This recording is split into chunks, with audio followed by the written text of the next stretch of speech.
مَا آتَاكُمُ الرَّسُولُ فَخُذُوهُ وَمَا نَهَاكُمْ عنْهُ فَانْتَهُوا، جو رسول دے اسے لے لو، جسے منع کرے اسے چھوڑ دو. یہ اصل ذمہ داری. رسول جو طریقہ دے اسے لے لو اور جس بات سے منع کرے اس کو چھوڑ دو. تو اب یہ زندگی پاک ہو جائے گی، صاف ستھری ہو جائے گی. کس سے؟ کہ گناہوں سے، کوتاہیوں سے، سستی سے صاف پاک ہو. کیونکہ زندگی کا پاک صاف ہونا ضروری ہے. مسنون دعاؤں میں یہ دعا مانگی ہے اور ہم کو سکھائی. اللہم انی اسألک عیشۃ نقیہ، اے اللہ میں آپ سے صاف ستھری زندگی آپ سے صاف ستھری زندگی مانگتا ہوں. تو حضور صلی اللہ علیہ وسلم کی زندگی تو صاف ستھری پہلے سے ہی، مگر دعا مانگ کر کے ہم کو اس طرف متوجہ کیا ہے کہ زندگی کو پاک صاف ستھری بناؤ. عیشۃ نقیہ ومیتۃ سویہ، اور موت ایسی دے کہ موت ڈھنگ کی ہو، ڈھنگ کی موت صحیح طریقے پر موت آوے، توبہ کے ساتھ، استغفار کے ساتھ، حقوق کی ادائیگی کے ساتھ موت آوے. یہ عیشۃ نقیہ ومیتۃ سویہ، ایسی موت آوے کہ حقوق کی ادائیگی کے ساتھ مزہ کہ کسی کا حق میرے اوپر نہیں، جن کا حق تھا وہ دے دی، اللہ کا حق تھا وہ بھی پورا ہو گیا ہے. اب کیا آخرت میں جانے کے لیے تیار.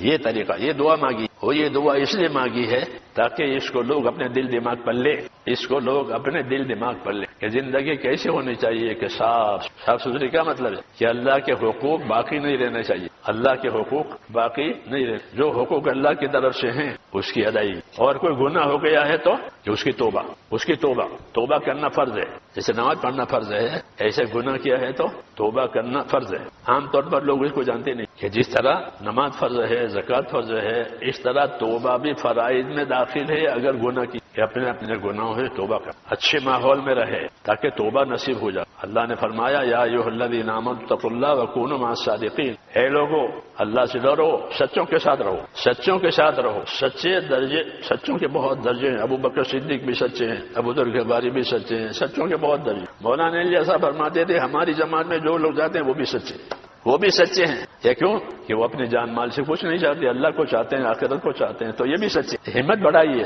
کہ اپنے کام کو کمتر نہ سمجھے، اپنے کام کو کمتر نہ سمجھے.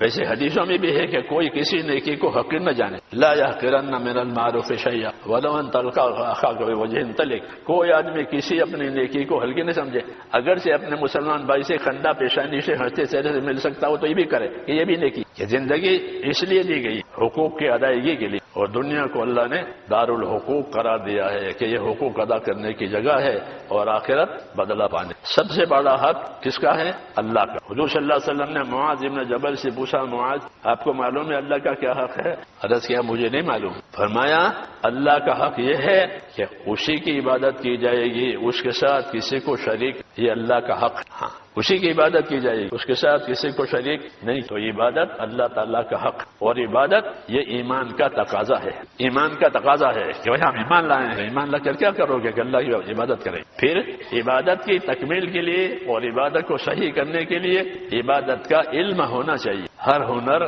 کا ایک علم ہوتا ہے، اگر وہ علم ہے تو وہ ہنر آدمی کر لے گا.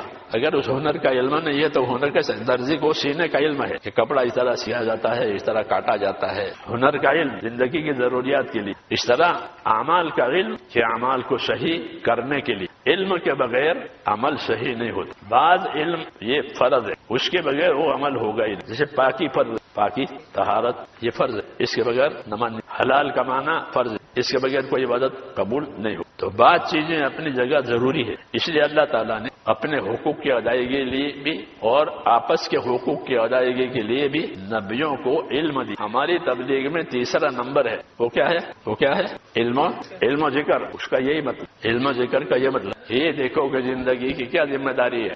اللہ کے حقوق کے بارے میں، بندوں کے حقوق کے بارے میں، اپنی ذات کے حقوق کے بارے میں اس کا تمہیں علم ہونا چاہیے. اس لیے تبلیغ میں علم و ذکر رکھا ہے، خالی گننے کے لیے نہیں رکھا 6 نمبر گن. اس علم کا ہونا ضروری ہے. جب وہ علم ہوگا تو حق ادا کر، نہیں تو رواج کے مطابق عمل ہو جائیں گے، رواج کے مطابق عمل ہو جائیں گے. حالانکہ عمل رواج کے مطابق نہیں ہوتا، عمل تو طریقے کے مطابق. رواج الگ ہے، رواج تو قوموں کی عادتیں ہم کو کہتے ہیں، ہر قوم کی اپنی عادتیں ہیں. وہ دین نہیں ہوتا، بلکہ طریقوں کا نام علم ہے. ہم کو رسول صلی اللہ علیہ وسلم کی طرف سے طریقے دی. وہ طریقے سب سے پہلے عبادت میں آنا چاہیے کہ اللہ کی عبادت کے طریقے. نماز پڑھنے کا کیا طریقہ ہے، ہاں نماز میں کیا چیز فرض ہے، کیا چیز واجب ہے، کیا چیز مستحب ہے. اس علم سے وہ نماز کامل ہوگی. اسی طرح ہر ذمہ داری، نماز ہو، زکوٰۃ ہو،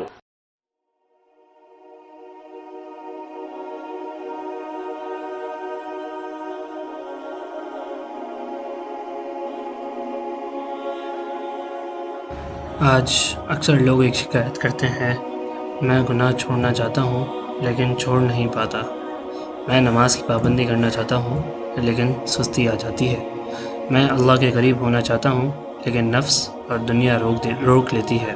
یہ مسئلہ صرف آپ کا نہیں ہے، ہر دور میں انسان کو اپنے نفس سے مجاہدہ کرنا پڑتا ہے، لیکن خوشخبری یہ ہے کہ اللہ نے ہمیں ایسے اسباب دیے ہیں جو انسان اپنی زندگی کو بہتر بنا سکتا ہے۔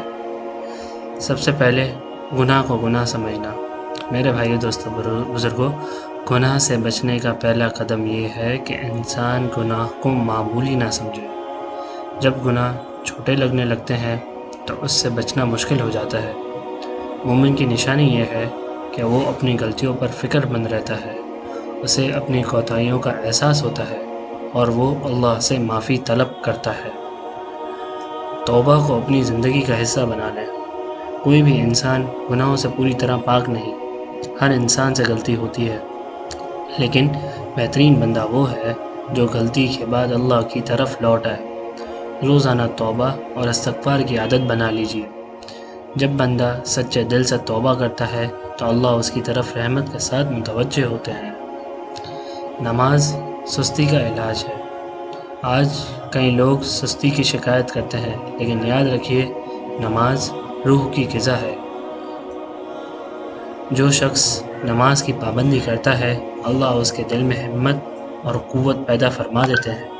سستی اکثر اللہ سے دوری کی وجہ سے بڑھتی ہے، اور نماز اللہ سے قرب کا سب سے بڑا ذریعہ ہے۔ اچھی صحبت اختیار کرنا۔ میرے بھائیو، دوستو، بزرگوں، انسان اپنے دوستوں اور صحبت سے بہت متاثر ہوتا ہے۔ آج اگر صحبت نیک لوگوں کی ہو تو زندگی میں دینی ترقی آتی ہے، اور اگر صحبت گناہ اور غفلت والوں کی ہو تو سستی اور کوتاہیاں بڑھتی ہیں۔ اس لیے اپنی صحبت کا جائزہ لیجیے۔ قرآن صرف پڑھنے کی کتاب نہیں ہے، یہ ہدایت کی کتاب ہے۔ جب انسان روزانہ قرآن سے تعلق جوڑتا ہے تو اس کے دل میں نور پیدا ہوتا ہے، اور جب دل روشن ہو جائے تو گناہوں سے بچنا آسان ہو جاتا ہے۔ وقت کی قدر کرنا۔ کئی لوگ سستی کی وجہ سے اپنی زندگی کے قیمتی سال ضائع کر دیتے ہیں۔ یاد رکھیے گزرا ہوا وقت کبھی واپس نہیں آتا۔ آج جو وقت اللہ نے دیا ہے اسے قیمتی سمجھیے۔ ہر دن کو آخری دن سمجھ کر گزاریے، ہر نماز کو آخری نماز سمجھ کے پڑھیے۔ چھوٹے چھوٹے اعمال سے شروع کرنا۔ کئی لوگ ایک ہی دن میں پوری زندگی بدلنا چاہتے ہیں، جب کامیابی فوراً نظر نہیں آتی تو مایوس ہو جاتے ہیں۔ اس لیے روزانہ تھوڑا قرآن پڑھنا، روزانہ استغفار کرنا، روزانہ دعا کرنا، نماز کی پابندی کرنا، چھوٹے لیکن مستقل اعمال اللہ کو بہت پسند ہے۔ اللہ سے مدد مانگنا۔ میرے بھائیو، دوستو، بزرگوں، گناہوں سے بچنا صرف اپنی طاقت سے ممکن نہیں، اللہ کی مدد بہت ضروری ہے۔ روز دعا کیجیے، یا اللہ مجھے گناہوں سے بچنے کی توفیق عطا فرما، یا اللہ مجھے سستی اور غفلت سے محفوظ فرما۔ جس نے اللہ سے سچے دل سے مانگا اللہ اسے خالی نہیں لوٹاتے۔ صحابہ کا طریقہ۔ صحابہ اکرام رضی اللہ عنہ بھی انسان تھے، لیکن ان کی کامیابی کا راز تھا اللہ سے محبت، نماز کی پابندی، قرآن سے تعلق، نفس کا محاسبہ، دعا اور استغفار۔ اس وجہ سے اللہ نے ان کی زندگی بدل دی۔ آج ہر شخص اپنے دل سے پوچھے، میرا سب سے بڑا گناہ کیا ہے؟ کیا میں روزانہ توبہ کرتا ہوں؟ کیا میری نماز درست ہے؟ کیا میرا قرآن سے تعلق ہے؟ کیا میں سستی کو اپنی تقدیر سمجھ کر بیٹھا ہوں یا اس کا علاج کر رہا ہوں؟ میرے بھائیو، دوستو، بزرگوں، اگر آپ گناہوں، کوتاہیوں اور سستی سے پاک زندگی چاہتے ہیں، اللہ سے اپنے تعلق کو مضبوط کیجیے، نماز کی حفاظت کیجیے، روزانہ توبہ اور استغفار کیجیے، قرآن سے محبت کیجیے، نیک لوگوں کی صحبت اختیار کیجیے اور اللہ سے مدد مانگتے رہیے۔ یاد رکھیے گناہ سے بچنے والا بھی اللہ کی مدد سے بچتا ہے، اور نیک زندگی بھی اللہ کی توفیق سے ہی ملتی ہے۔ اس لیے اپنی قوت پر نہیں اللہ کی رحمت پر بھروسہ رکھیے، کیونکہ جس بندے کو اللہ ہدایت دے دیں اس کی زندگی بدل جاتی ہے۔ آخری میں بس یہی دعا ہے کہ یا اللہ ہمارے تمام گناہوں کو معاف فرما، ہمارے دلوں کو اپنی اطاعت کی طرف متوجہ فرما، ہمیں سستی، غفلت اور نافرمانی سے محفوظ فرما، ہماری نمازوں، تلاوت اور ذکر میں لطف عطا فرما، ہمیں نیک اور پاک زندگی گزارنے کی توفیق عطا فرما اور ہمیں اپنے مقبول بندوں میں شامل فرما، آمین یا رب العالمین۔ جو کچھ سنا گیا اللہ تعالیٰ اس پر عمل کرنے کی توفیق عطا فرمائے۔ مزید اسلامی اور اصلاحی بیانات کے لیے ایمانی بیانات کو فالو کریں، لائک کریں، سبسکرائب کریں۔ جزاکم اللہ خیرہ۔